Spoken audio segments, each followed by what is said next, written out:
avoir avec nous dans cette nouvelle édition de Getting Go sur TV Africa. Madame, monsieur, bonjour et bienvenue. C'est une rencontre historique. Les chefs d'État des pays de l'Alliance des États du Sahel, notamment le Mali, le Burkina Faso et le Niger, seront en sommet ce 6 juillet 2024 à Niamey. Cette rencontre, qui est la première, a pour objectif de concrétiser et d'activer officiellement l'Alliance des États du Sahel créée en septembre 2023, ceci après plusieurs réunions ministérielles. Il s'agira lors de cette rencontre de mutualiser les efforts de lutte contre l'insécurité et de promouvoir le développement socio-économique dans la région du Sahel. Les trois chefs d'État se retrouvent pour discuter des défis communs et identifier des solutions régionales concertées. Pour les populations, l'attente est grande. Elles espèrent que cette rencontre marquera un tournant décisif dans la lutte contre le terrorisme et la pauvreté. Elles veulent également voir leurs dirigeants unir leurs forces pour bâtir un avenir meilleur, loin des manipulations politiques et des conflits. Notons que ce sommet de l'Alliance des États du Sahel intervient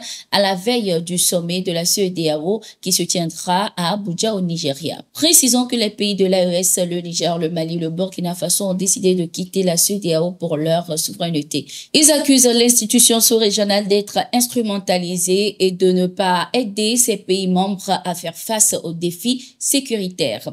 Au Mali, 1 an de prison ferme est requis contre Boubacar Traoré, membre du mouvement politique M5-RFP et fidèle au Premier ministre, arrêté il y a quelques semaines. Il a comparu ce 1er juillet 2024 devant la justice pour des accusations d'atteinte au crédit de l'État, entre autres. Ce collaborateur proche du Premier ministre de transition, Choguel Kokala Maïga, avait été arrêté le 27 mai après la publication d'un texte critiquant les autorités militaires. Le procureur du pôle judiciaire anti-cybercriminalité en charge de l'affaire n'a pas souhaité apporter de précision, mais le délibéré de cette affaire sera rendu le 8 juillet. Boubacar Karamboko Traoré est également poursuivi pour outrage à magistrat et diffusion de propos mensongers de nature à perturber la paix publique. Son avocat maître Koto Traoré conteste ces accusations en soulignant que le procureur ne les a pas prouvées. Il a affirmé que le texte publié par son client en mai dernier était un recueil d'idées visant à dresser un bilan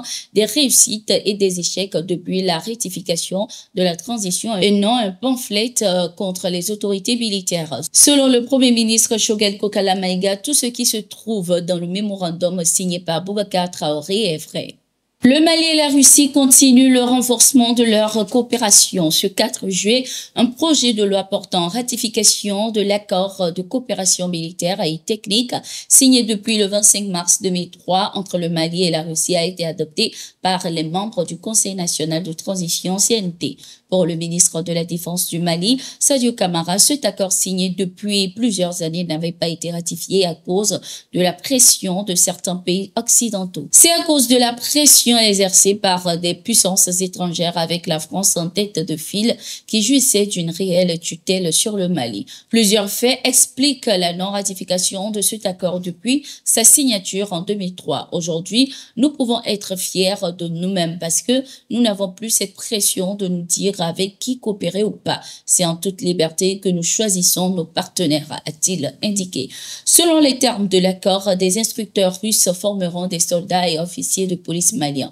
De plus, des équipements militaires seront fournis pour renforcer la capacité de défense du pays. Notons que le Mali a fait de la Russie son partenaire privilégié. En plus de la coopération militaire, les deux pays coopèrent sur le plan économique et humanitaire. Très bientôt, la Russie livrera plusieurs tonnes de blé au Mali pour soutenir le pays dans la sécurité alimentaire.